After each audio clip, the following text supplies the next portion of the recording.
Hello and welcome back to the channel of four-wheeled nonsense and a very, very grey, horrible day on the A3 going down to Portsmouth because I've finished living with a Cupra Formentor for the past 3 months. I've done about 2,000 miles in it since I got it at the start of December, which isn't a huge amount for me, but I've had so many press cars, the cars that I film and review for this channel, that I've not actually used this, my own company car, an awful lot. And yes, I get company cars every 3 months through my day job at Motorpoint, so go and check out the Motorpoint YouTube channel for a full review of this car and plenty of others.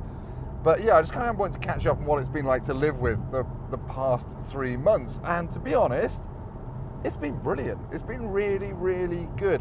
Now, I've driven a lot of Volkswagen Group cars over the past 10 years, really, your Skodas, your Audis, your Volkswagens, and this is right up there with my favourite car that the Volkswagen Group makes. And I think that's partly down to the fact that this handles better than most Volkswagen Group cars. And yes, it's got 300 horsepower, so it's very fast, but it's also not gone wrong. And I think that's quite a big thing these days with modern cars.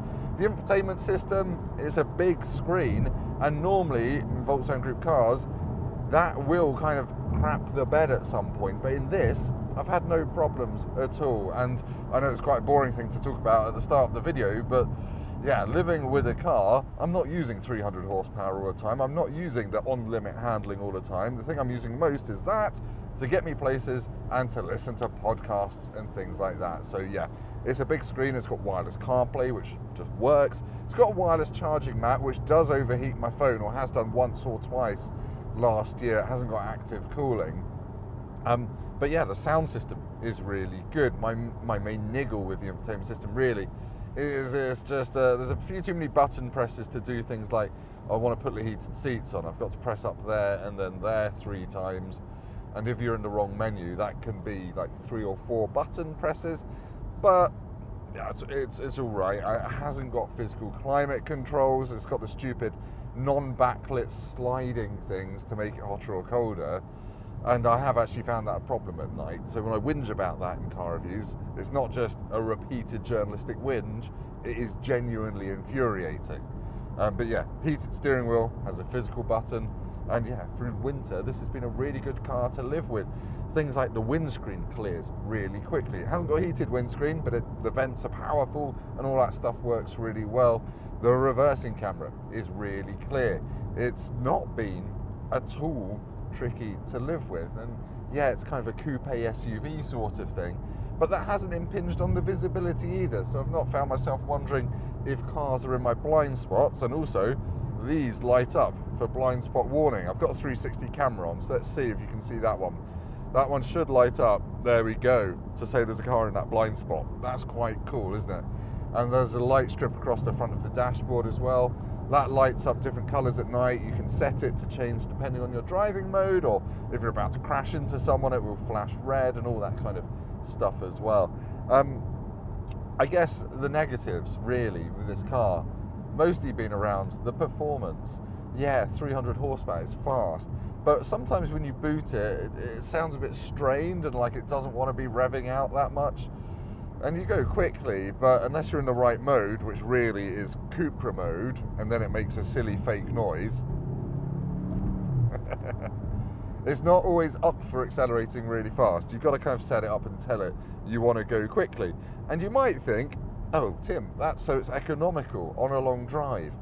But yeah, economical isn't really in the Cupra Formentor 300 horsepower's dictionary, 310 horsepower, sorry, because I've averaged 29 mpg over the 2,000 miles I've had this car, and I would say nearly all of that's been motorway driving. The highest I ever saw was 33 mpg, and that feels quite poor. And I know it's a powerful 2-litre engine, but I swear I've driven this same EA 888 engine in other cars in the same state of tune, and I've got more like 37 mpg on a run.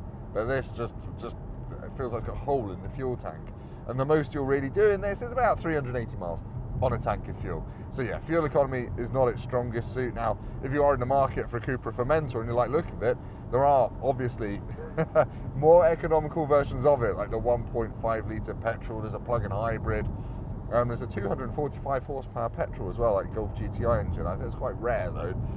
So yeah, it's been really good. I like the steering weights up really nicely, and you can properly drive this like a hot hatch. It feels more like a hatchback than an SUV when you get onto a twisty road, and it's got a really grippy front end. You can chuck it into corners, you can drive it like a bit of a bumhole, and it kind of responds by saying, yeah, is that all you've got?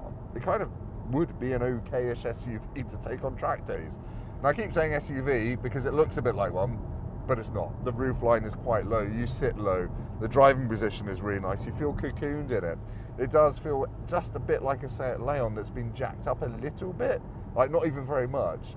I parked this next to my brother's Fiesta ST, and this is barely taller than that car. Now, because of that sporty shape, there are some downsides. The boot is not that big. I think it's 420 litres, so it's only 40 litres bigger than something like a Leon or a Golf. And the rear seats, they're fine actually. My kids have been okay, but they can kick the back of my seats quite easily. So yeah, all round, I like the feel of the cabin. I like the materials. I like the bronze stitching. Kick down, thrashy noise. Yeah, it's a really good car. I've really enjoyed driving it. It just, for me, doesn't quite tick the practicality box. Now we're coming into summer.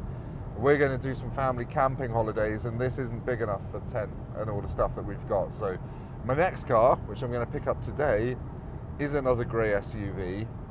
It's bigger than this, reasonably substantially bigger than this, and it's not from Volkswagen Group. I want you to go down to the comments and try and guess what it is. It's not from Volkswagen Group, it's not German, it's not French. It is four-wheel drive.